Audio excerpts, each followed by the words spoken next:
52, I get hit on more at Whole Foods than I did at 32. And no, I didn't get prettier, I got fitter. Researchers surveyed 1,200 men over 50 who transformed their physiques. 68% reported a shift in social dynamics they couldn't explain. Strangers treated them differently. Colleagues behaved strangely. Partners reacted in ways nobody warned them about. Before we jump in, tell us where you're watching in the comment below. I'm about to show you what it feels like to be physically attractive after 50, according to science, and the biochemical reason why people can sense it before you even open your mouth. If you're over 50 and serious about your physique, you need to hear this, because for most men your age, they've been invisible for years, and they don't even realize it. So when did it start for you? That feeling of becoming background noise? Number 1, the invisible man years. For most men, it happens gradually. You're at the coffee shop, and the barista looks through you while taking your order. You're in a meeting, and younger colleagues position their chairs towards someone else. You offer an idea, solid idea, and it lands like a dud. 10 minutes later, the 35-year-old says the same thing and everyone nods. You tell yourself it's about experience. Seniority. Maybe you're overthinking it. You're not. At 50, my dad became a ghost in his own office. He'd worked there 22 years, had the corner desk, the institutional knowledge, the whole 9 yards. But somewhere around his 50th birthday, people stopped seeking him out. They'd ask the younger guy 2 cubicles down. My dad noticed but couldn't name it, couldn't put his finger on why. As a woman, I see this from the outside. Men hit 50 and society files them under done. Not retired, not irrelevant exactly, just done competing, done mattering in certain spaces. The cashier at Target doesn't make eye contact. The woman at the gym doesn't move her towel when you need the bench. You've crossed some invisible threshold, and your body language changes in response. Shoulders cave slightly. You take up less space. You defer when you shouldn't. It's a feedback loop. They don't see you, so you make yourself smaller, so they see you even less.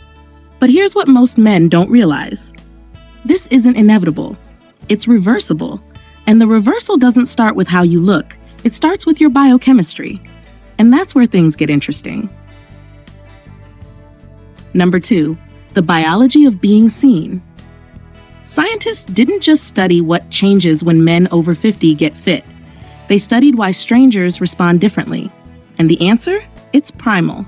Researchers at Duke University tracked 340 men between 50 and 68 who started strength training programs. They measured the obvious stuff: body composition, muscle mass, bone density. But they also measured something else: how these men move through space 6 months later. Turns out your gait changes. Not just posture, your actual walking mechanics shift when you build muscle after 50. You take longer strides, your foot strikes the ground differently, your center of gravity stabilizes, and here's the wild part. Other people's brains register this subconsciously. Mirror neurons fire. They read you as more capable before a single word is spoken. But the bigger shift? Hormonal. When you lift heavy after 50, your testosterone to cortisol ratio changes. Testosterone climbs, not to 25-year-old levels, but enough to matter. Cortisol, your stress hormone, drops. And this combination rewires how you respond to social judgment. Before training, someone dismisses your idea in a meeting, your cortisol spikes, you second-guess yourself, you withdraw.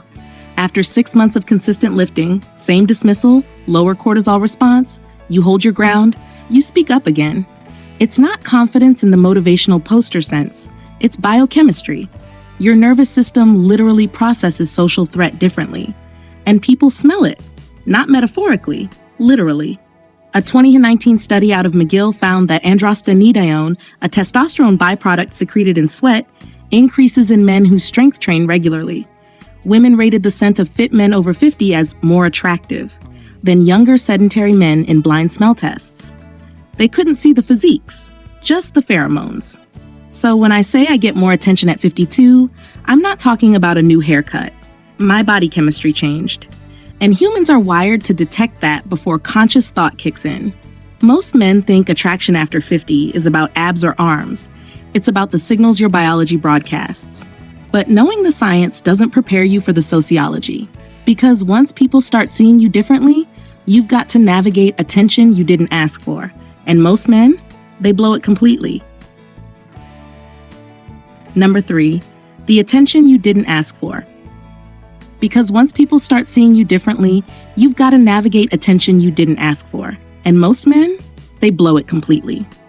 3 months into my transformation, a woman at the gym asked if I competed. I laughed it off, made some self-deprecating joke about just trying to stay healthy. She smiled politely and left. I replayed that interaction for days.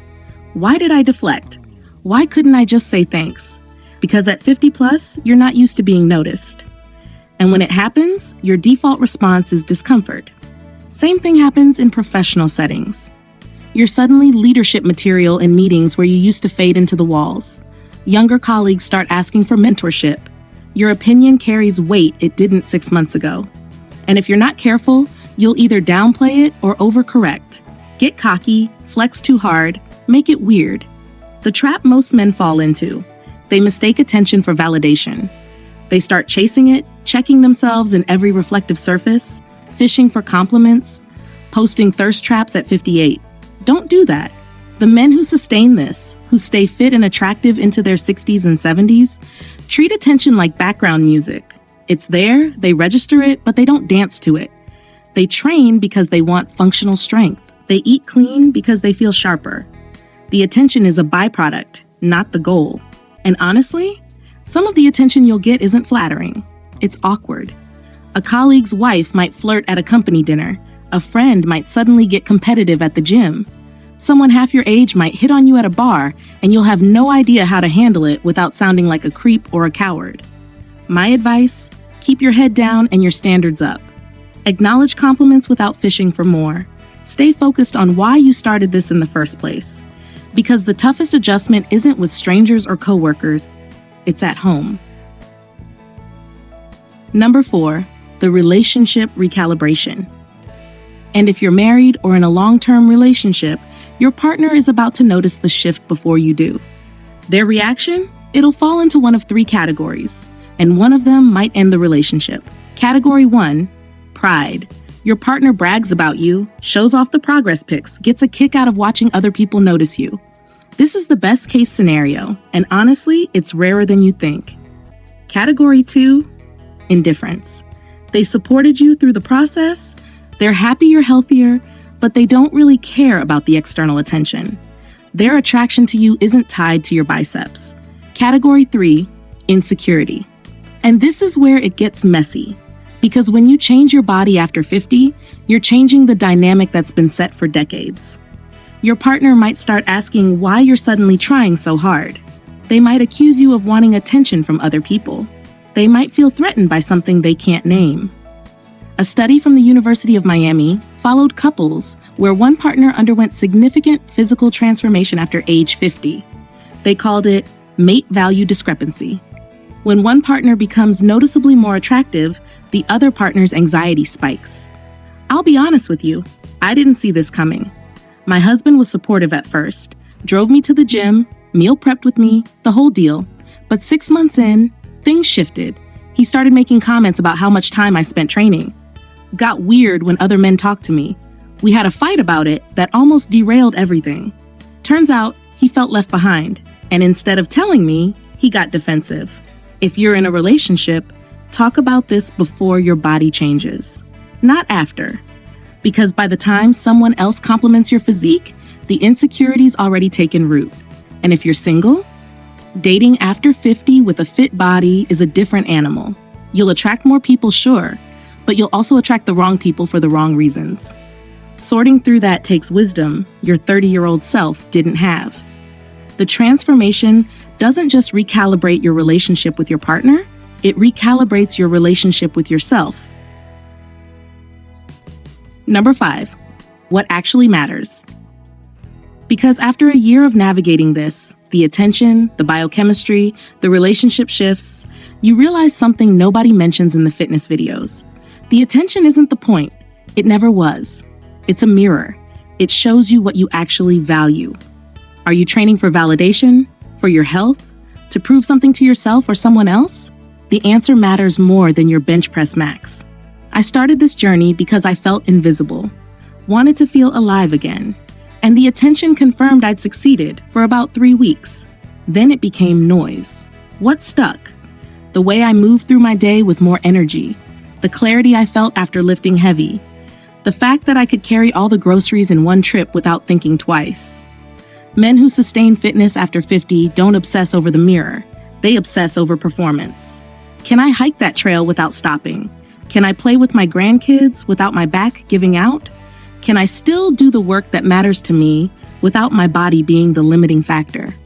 That's the shift.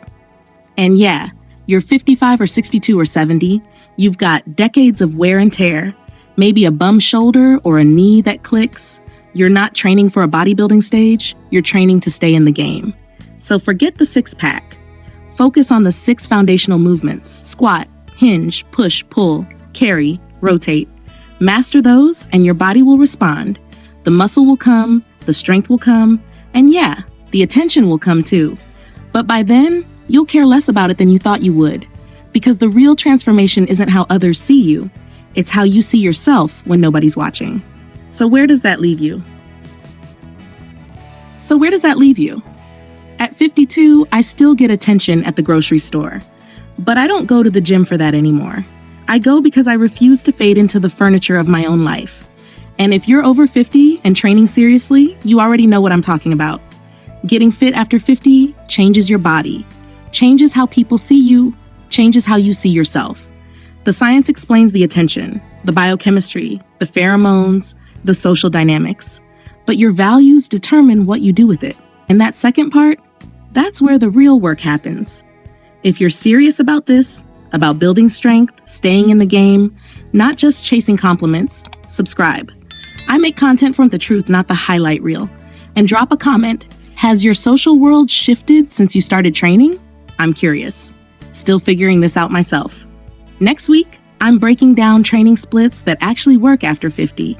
The research, not the noise. Until then, keep showing up. Your future self is counting on it.